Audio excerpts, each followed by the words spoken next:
பிரியா, நேற்று நீ எனக்கு அத்தனை வாட்டி ஃபோன் பண்ணியே, நான் ஆஃபீஸில் பிஸியாக இருந்தால்தான் தான் ஃபோனை கட் பண்ணேன். அது கூட தெரியாமல் திரும்ப திரும்ப ஃபோன் அடிச்சுட்டே இருக்க. எங்க நான் ஒன்றும் சும்மா உங்கள்கிட்ட பேசுறதுக்காகலாம் ஃபோன் அடிக்கல. நேற்று உடம்பு முடியாமல் போயிடுச்சுங்க. சரி உங்களுக்கு ஃபோன் பண்ணி கூப்பிட்டு ஹாஸ்பிட்டலுக்கு கூப்பிட்டு போவீங்க தான் உங்களுக்கு ஃபோன் அடித்தேன். ஐயோ சாரிம்மா.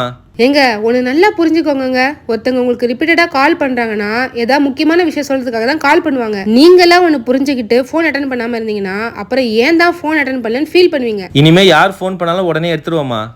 சரி சரி. நீங்கள் என்ன ஸ்பெஷலு?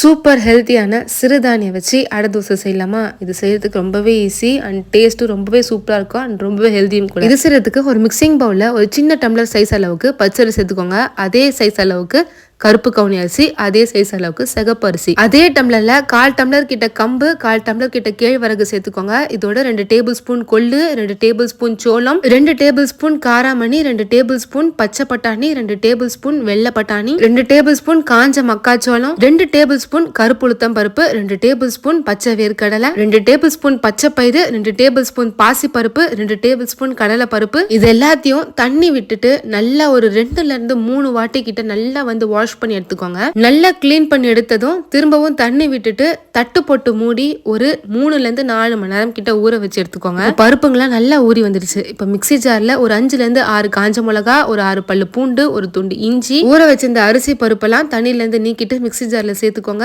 அப்புறமா கொஞ்சமா தண்ணி விட்டுட்டு நல்லா இது போல கொரன்னு அரைச்சிட்டு ஒரு பவுல டிரான்ஸ்ஃபர் பண்ணி வச்சிருங்க. மீதி இருக்கிறதையும் அரைச்சி எடுத்துக்கோங்க. இப்போ இதோட ஒரு 1/4 ஸ்பூன் கிட்ட மஞ்சத்தூள், 2 பெரிய வெங்காயத்தை பொடிசா நறுக்கி சேர்த்துக்கோங்க.